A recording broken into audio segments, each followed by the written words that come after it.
Oke, saya akan mulai dengan materi minggu pertama, yaitu tentang logika proposisi. Oke, apakah logika proposisi itu? Logika proposisi adalah logika yang berkaitan dengan proposisi. Saya akan jelaskan pada slide-slide berikutnya.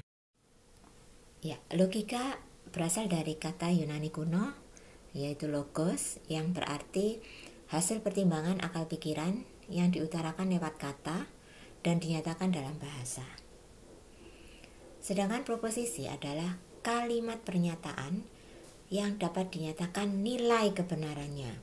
Perhatikan yang saya garis bawah warna merah, bahwa proposisi itu adalah pernyataan di mana Anda bisa tentukan nilai kebenarannya apakah benar atau salah. Saya akan memberikan beberapa contoh pada slide berikutnya tentang apa itu proposisi. Baik, ini adalah beberapa contoh proposisi. Yang pertama, tadi apa? Di slide sebelumnya adalah proposisi adalah pernyataan. Oke, kita lihat pernyataan yang pertama. Adrian adalah dosen saya. Nah, sekarang kita cek di jurusan teknik informatika ini adakah dosen atau adakah dosen Anda yang bernama Adrian? Apabila ada, berarti kalimat ini benar. Tapi kalau tidak ada, berarti kalimat ini salah. Nah, selama Anda bisa menentukan bahwa kalimat ini benar atau salah, maka dia disebut proposisi. Oke. Nah, yang kedua, Bill Gates adalah seorang yang kaya. Pasti semuanya sudah tahu ini. Kalau kalimat ini adalah benar. Nah, sekali lagi selama Anda bisa menentukan dia benar atau salah, maka dia disebut proposisi. Yang ketiga, 2 ditambah 2 sama dengan 5. Semua pasti akan menjawab ini salah. Nah, karena Anda bisa menentukan ini adalah salah, maka ini disebut proposisi. Yang keempat, hari ini hujan. Tergantung, apabila sekarang memang hujan, maka kalimat ini benar. Tapi kalau tidak, maka kalimat ini salah. Yang kelima, bumi itu bulat. Nah, kita sudah tahu semua jawabannya bahwa ini adalah kalimat yang benar. Ya, maka contoh 1-5 adalah proposisi. Baik, selanjutnya saya akan membahas tentang kalimat yang bukan proposisi. Kalau di slide sebelumnya Anda sudah bisa menentukan mana itu apakah kalimat ini proposisi atau bukan. Nah, kalimat yang bukan proposisi adalah kalimat yang tidak dapat dinyatakan nilai kebenarannya. Biasanya kalimat tersebut berupa kalimat perintah, kalimat tanya, kalimat yang di dalamnya berupa variabel yang belum ada nilainya, jadi kita nggak tahu nilainya berapa, atau kalimat permohonan dan kalimat harapan. Oke, saya akan membahas satu persatu. Ini contoh kalimat yang bukan proposisi. Yang pertama, makan nasi itu. Nah, ini adalah kalimat perintah. Kita tidak tahu ini benar atau salah, maka ini bukan proposisi. Yang kedua, apakah warna baju yang dia kenakan? Kita juga tidak bisa jawab apa warnanya. Nah, selama Anda tidak bisa menentukan jawaban benar atau salah, maka ini adalah bukan proposisi. Yang ketiga, 4 minus X lebih kecil dari 10. Nah, kita tidak tahu nilai X ini berapa. Selama kita tidak bisa menentukan nilai X, maka kita tidak tahu jawabannya ini benar atau salah. Betul kan? Nah, maka kalimat yang nomor 3 ini bukan proposisi. Yang keempat, tolong jangan tidur di sini. Ini juga kita tidak bisa menentukan apakah ini benar atau salah. Dan yang terakhir, semoga saya lulus ujian. Ini kalimat pengharapan. Sama, kita juga tidak bisa menentukan apakah ini benar atau salah. Berarti contoh-contoh ini adalah contoh kalimat yang bukan proposisi.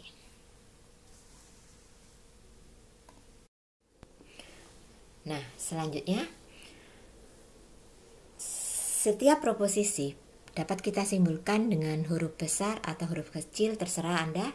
Yang penting adalah konsisten.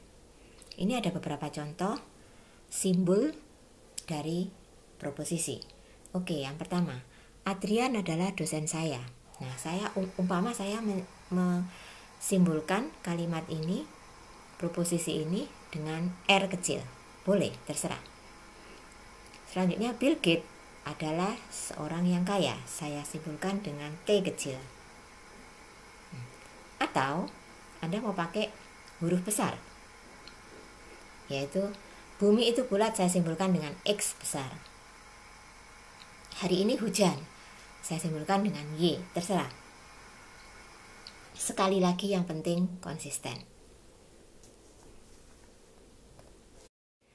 Nah, proposisi ini ada dua. Yang pertama proposisi dasar atau primitif, atau atom, atau primer, atau tunggal. Yang kedua adalah proposisi kompleks, molekul, atau gabungan. Oke, saya akan bahas satu persatu masing-masing proposisi dasar dan proposisi kompleks. Nah, proposisi atom atau proposisi dasar adalah proposisi tanpa tanda penghubung logika. Sekali lagi, tanpa. Nah, contohnya adalah sama seperti yang saya jelaskan sebelumnya.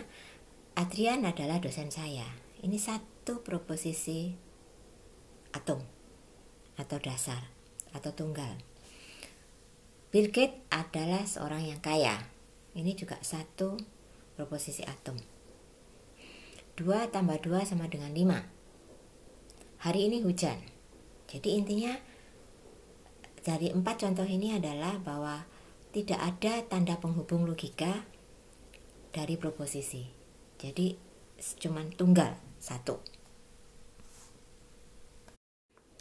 Sedangkan proposisi kompleks merupakan gabungan beberapa proposisi atom atau tunggal dengan menggunakan tanda penghubung logika.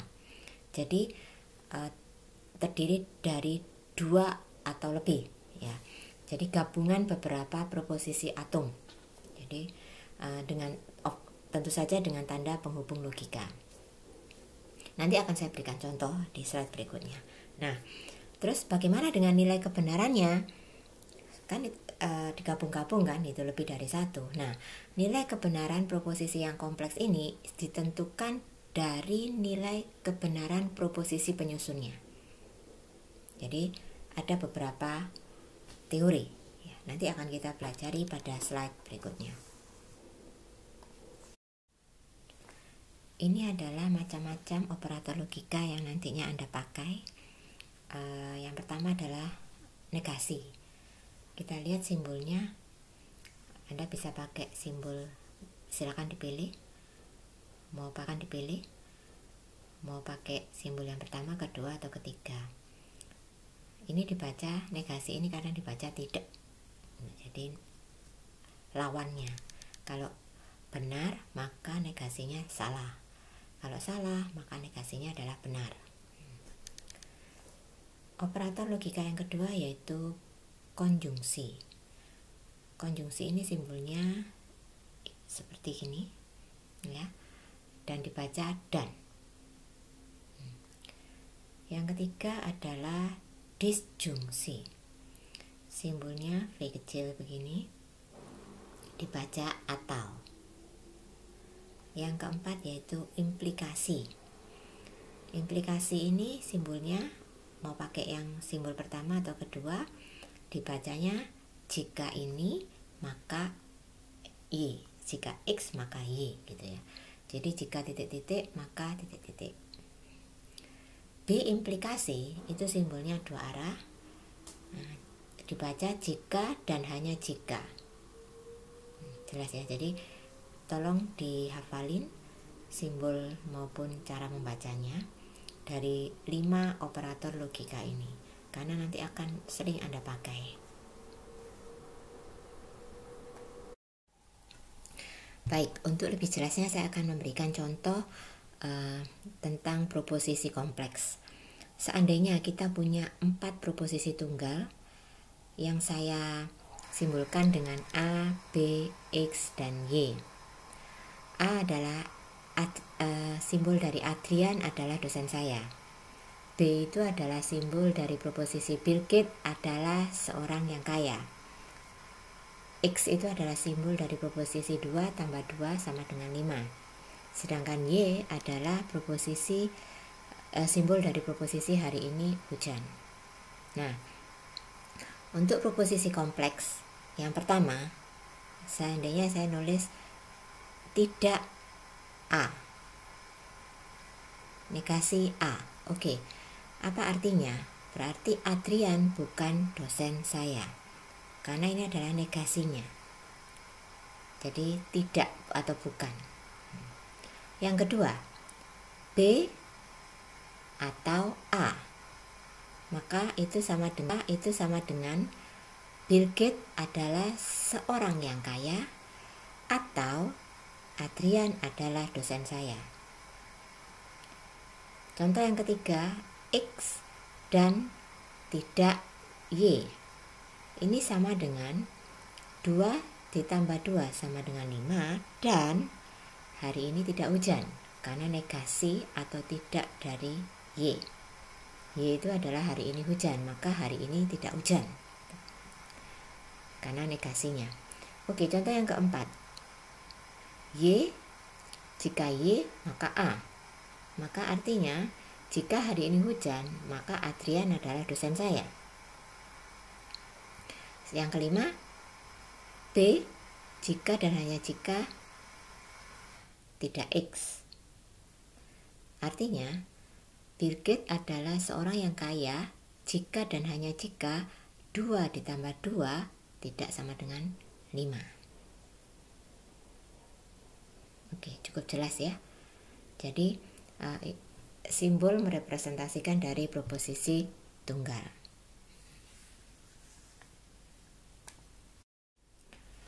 Selanjutnya, untuk menentukan urutan pengerjaan operator logika untuk proposisi yang kompleks, Anda bisa menggunakan simbol tanda kurung buka, kurung tutup, untuk menentukan mana dulu yang akan dikerjakan. Sebagai contoh, seandainya diketahui proposisi kompleks seperti ini, P dan Q atau R. Nah, pada proposisi kompleks ini ada 2 kemungkinan urutan pengerjaan. Yang pertama, P dan Q dikerjakan dulu.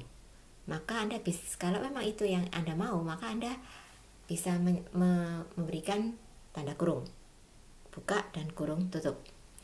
Jadi seperti ini, P dan Q, kurung buka kurung tutup, atau R. Nah, kemungkinan yang kedua, Anda kepingin untuk mengerjakan Q dan R, Q atau R dulu. Maka Anda bisa memberikan tanda kurung pada Q atau R, ya, diberikan tanda kurung. Selanjutnya disisipkan P dan Q atau R, begitu. Jadi terserah mana yang memang Anda kehendaki. Jadi Anda bisa menggunakan tanda kurung buka, kurung tutup. Nah, selanjutnya bagaimana jika ada lebih dari satu operator dengan presiden yang sama?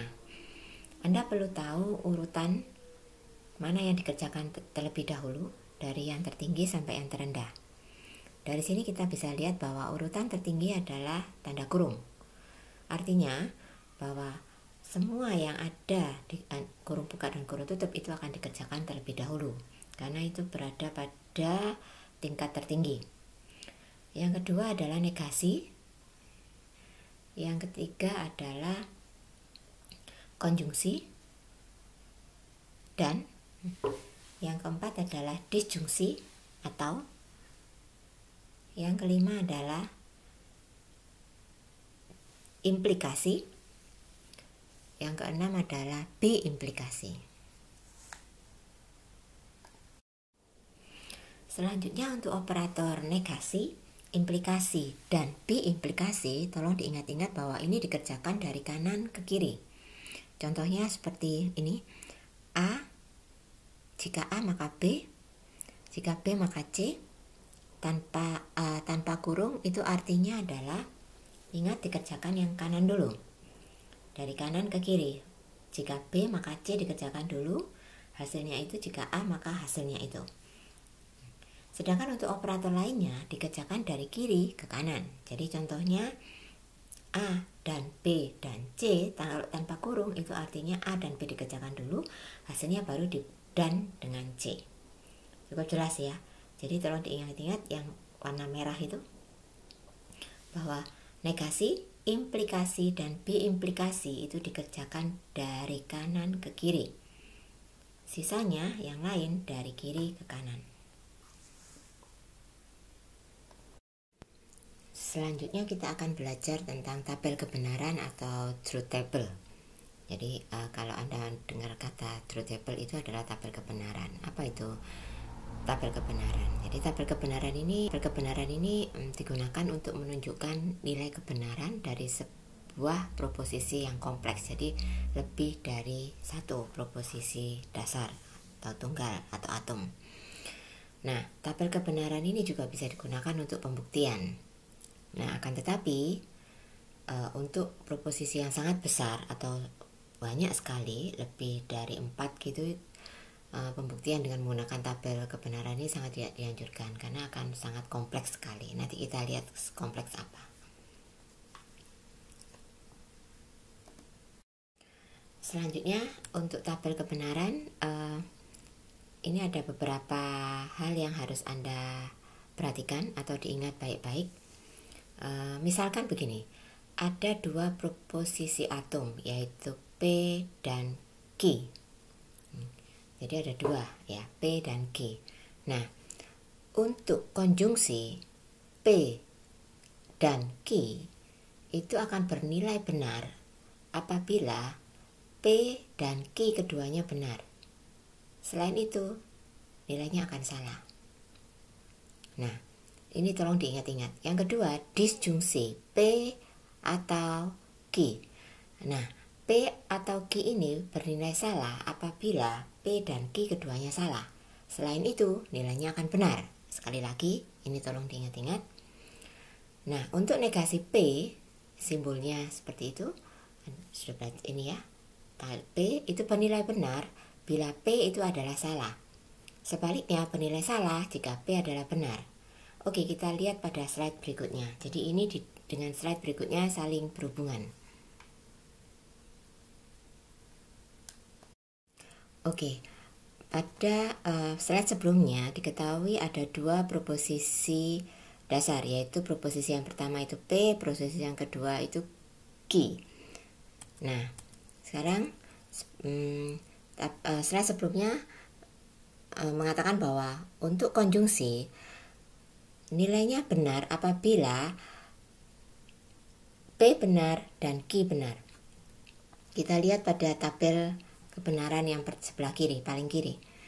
Ya, karena ada dua proposisi, maka ada 4 kemungkinan, yaitu 2 pangkat N. N itu jumlah proposisi. Jadi kalau jumlah proposisinya ada 2, maka 2 pangkat 2 ada 4. Jadi ada 4 kemungkinan, benar-benar, benar salah, salah benar, salah salah. Ya, ada 4. Nah, untuk yang konjungsi atau dan P dan Q itu akan bernilai benar apabila P dan Q-nya ini bernilai benar. Apabila salah satu bernilai salah, maka otomatis P dan Q akan bernilai salah. Maka kita lihat benar, P benar, Q benar, maka hasilnya benar. P benar, Q salah, hasilnya salah. P salah, Q benar, hasilnya salah. P salah, Q salah, maka hasilnya juga salah. Jadi perhatikan slide sebelumnya bahwa pada konjungsi itu akan nilainya benar apabila proposisi yang pertama nilainya benar dan proposisi yang kedua nilainya benar. Nah, untuk disjungsi atau disebut atau ya. Nah, sekali lagi ada 4 kemungkinan, benar-benar, benar salah, salah benar, salah salah. Nah, pada saat sebelumnya mengatakan bahwa akan bernilai salah, ya. Disjungsi itu akan bernilai salah apabila proposisi yang pertama salah dan proposisi yang kedua salah. Selain itu nilainya benar. Nah, maka di sini proposisi pertama benar, kedua benar, maka nilainya benar. P benar, Q salah, tetap benar. P salah, Q benar, tetap benar. Tapi kalau P salah, Q salah, maka nilainya salah. Oke, tolong ini diingat-ingat. Nah, untuk yang negasi, kapan nilainya benar? Kalau P-nya salah, maka lawannya benar. Kalau P-nya benar, maka lawannya salah. Oke, tolong diperhatikan betul tabel kebenaran ini yang berkaitan dengan slide sebelumnya.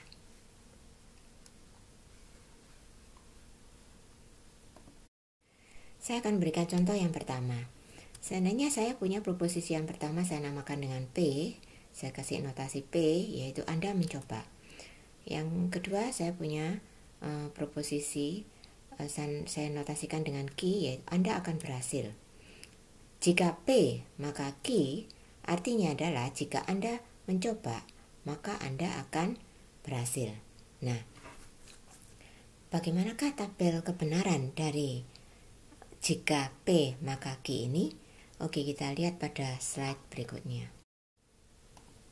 Oke, karena jumlah proposisi ada 2, maka ada 4 kemungkinan, 2 pangkat 2. Benar-benar, benar salah, salah benar, salah salah. Nah, untuk jika P maka Q, tabel kebenarannya adalah semua akan bernilai salah apabila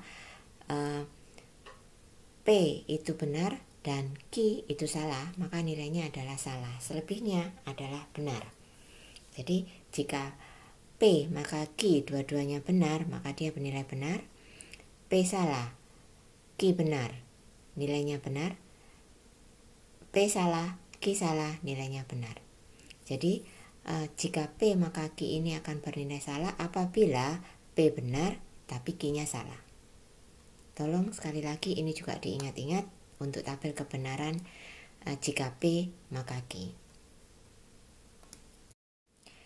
Baik, kalau di slide sebelumnya itu tentang tabel kebenaran tentang implikasi, sekarang saya akan memberikan contoh yang kedua untuk bi-implikasi.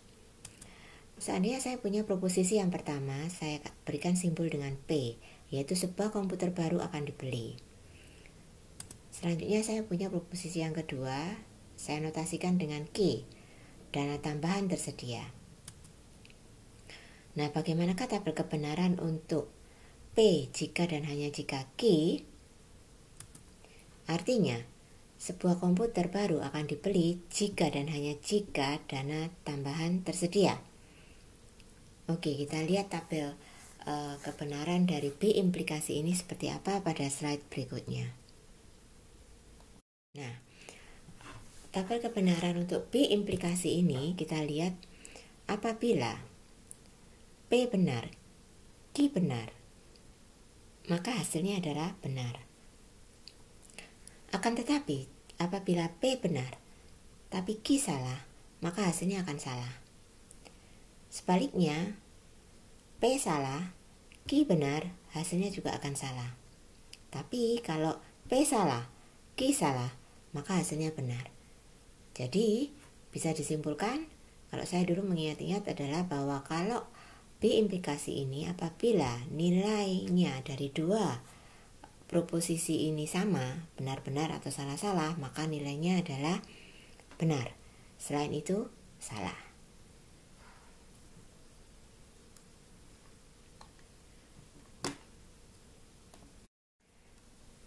Berikutnya saya akan memberikan contoh bagaimana membuat tabel kebenaran untuk proposisi kompleks yang ada di sini.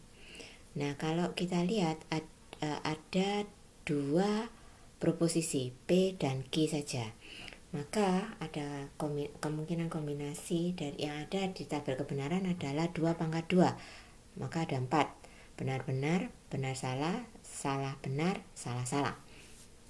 Oke, untuk proposisi kompleks yang seperti ini, maka step by stepnya Anda harus melakukan seperti yang ada di slide ini.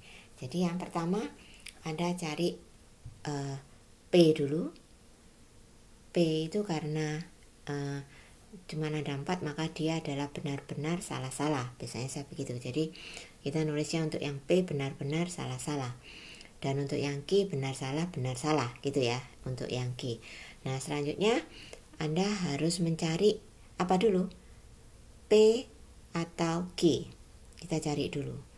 Setelah itu kurung ya, yang ada kurungnya. Ingat slide yang depan-depan bahwa level tertinggi adalah tanda kurung.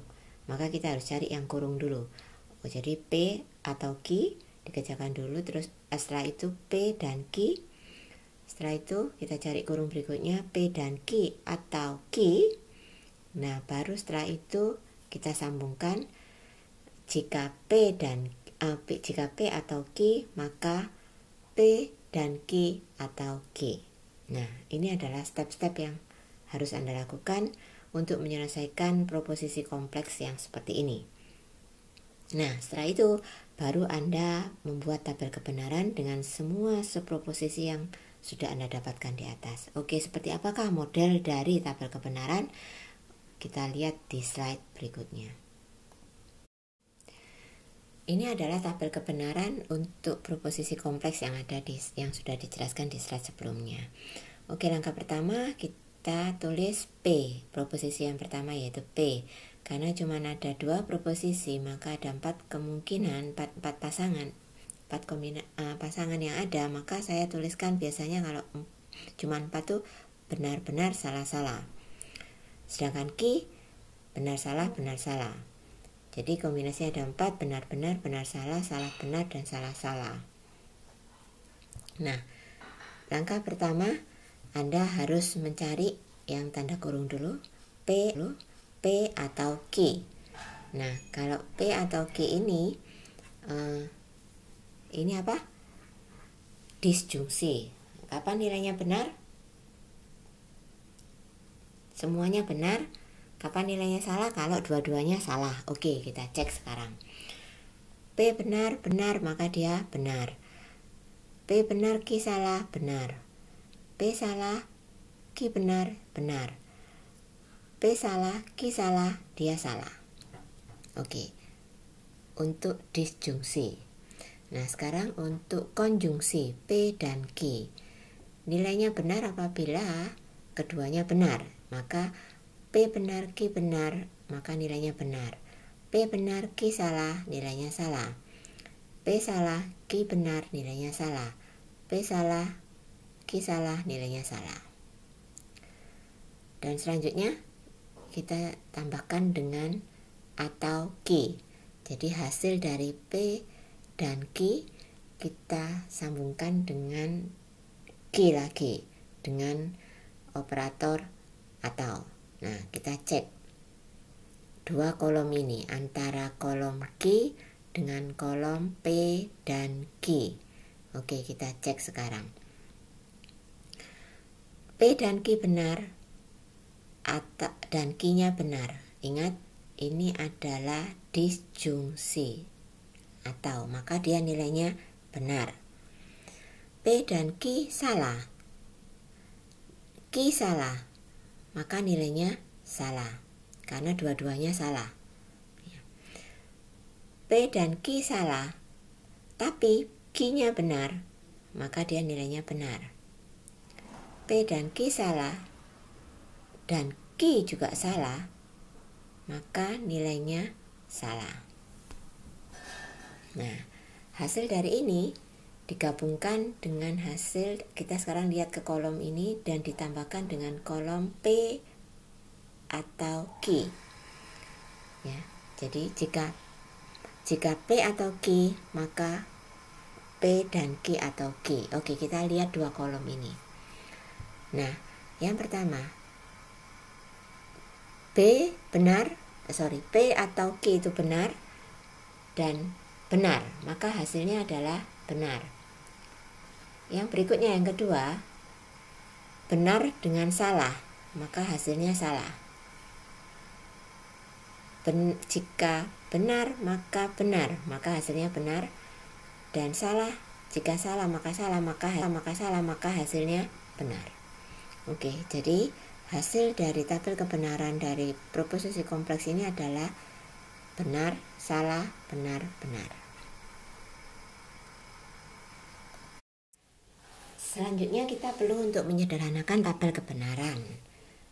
Kenapa harus disederhanakan? Karena ada dua kemungkinan ini. Yang pertama, apabila Anda menggunakan semakin banyak proposisi dasar yang Anda gunakan, maka akan semakin banyak baris yang digunakan dalam tabel kebenaran. Kok bisa? Iya, kita bayangkan seandainya pada contoh-contoh pada slide sebelumnya Anda cuma menggunakan 2 proposisi dasar, itu ada 4 baris sudah, 2 pangkat 2.